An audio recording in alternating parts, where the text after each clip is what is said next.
Hey everyone, today we're going into Aquaman's origin story and his role in the Snyder Cut. I have a whole playlist of all these DC character origin stories and their role in the Snyder Cut on my channel if you wish to watch them. But anyway, let's get on with the video.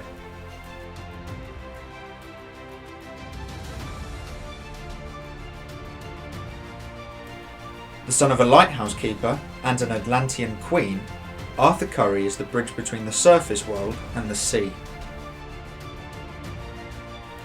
Monarch of the undersea realm of Atlantis and king of the seven seas, Aquaman is one of the most powerful DC superheroes, commanding a kingdom that covers 3/4 of the Earth's surface, including all the creatures contained within. Arthur Curry came from humble beginnings, as most of his life was spent exiled from his home, unaware of his noble origins. When he finally took the throne as an adult, he became the most legendary king in Atlantean history. A founding member of the Justice League of America, Aquaman has fought alongside Superman, Batman and Wonder Woman, and has held his own against the biggest threats in the universe. Despite being misunderstood by many as someone who merely talks to fish, Aquaman's super strength and fighting prowess alone makes him a force to be reckoned with. His telepathic abilities make him one of the most powerful minds on the planet.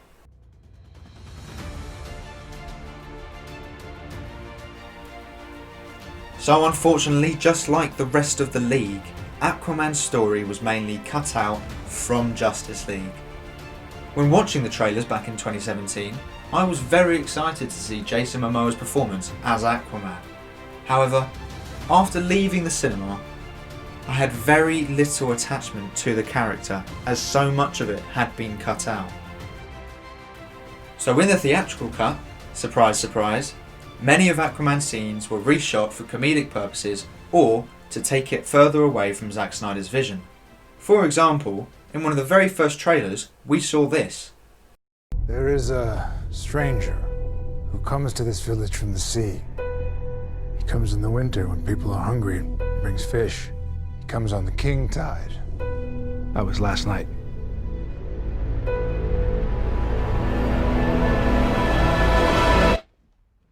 Talk.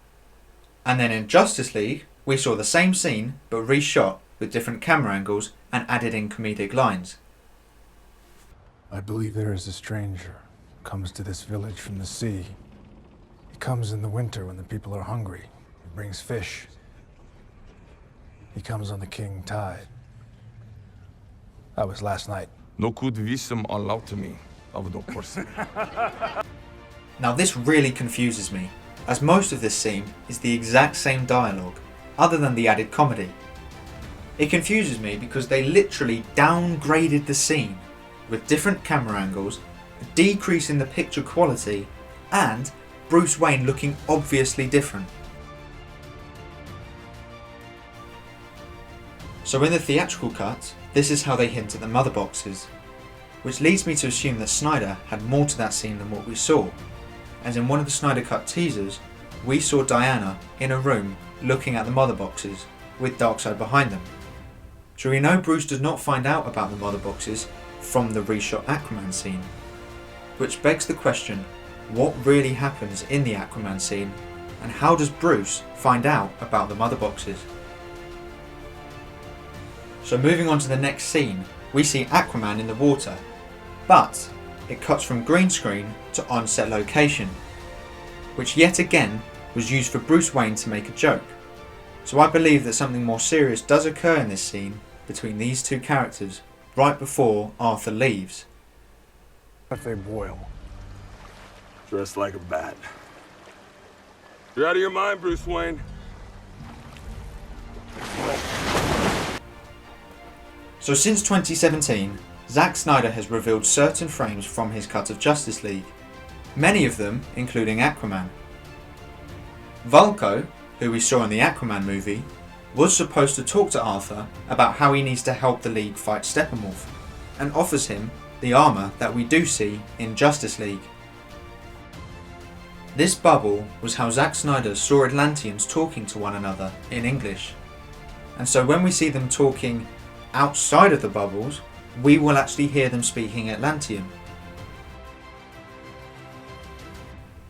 So in the Zack Snyder's Justice League trailer, when we see Arthur with his arms up, this is him leaving Volko without the armour.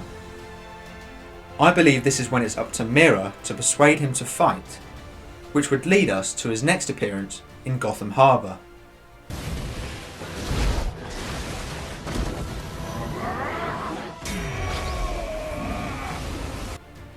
What I realised when looking through the old trailers and the final battle of Justice League is that they changed the location of Arthur and Diana. In the trailer, we can see that they're in Gotham Harbour, whereas in the theatrical cut, they're in Russia.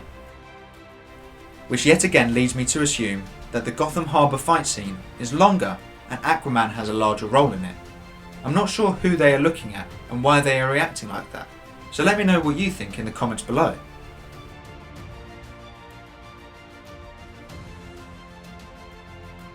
Apparently, just like in the theatrical cut, Aquaman does not trust Cyborg fully due to his knowledge and connection to the mother boxes. But they reshot this scene to add comedy, yet again. To feel her in the aquatic, you know. I mean, do you talk to fish? In the theatrical cut, we saw Cyborg and the Flash digging up Superman's grave. This was reshot to add comedy, yet again. In Zack Snyder's version, Diana and Arthur are there too. They're in the background talking to each other whilst Barry and Victor are digging up Superman's grave. Now the Heroes Park scene is mostly the same as what we saw in 2017. However, comedy was added for Aquaman and the military was cut out completely. The Heroes Park scene will be longer in the Snyder Cut and play out in the same way, other than Batman will not be there. A couple of images have been shown of the League walking through Star Labs, as well as images showing up of Aquaman with the rest of the League after the death of Silas Stone.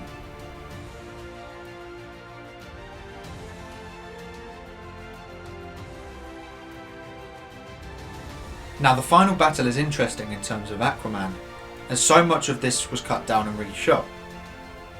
The only scenes of Aquaman that we have really seen that will be in Zack Snyder's Justice League are from the trailers, with the original colour grading returning too. One thing we did not see is this image here, which is Aquaman stabbing Steppenwolf. Zack Snyder showed us this about a year ago on Vero. This is much more brutal than what we saw in Justice League. If you want to know more about what happens to Steppenwolf, check out one of my previous videos where I go into Steppenwolf's role in the Snyder Cut.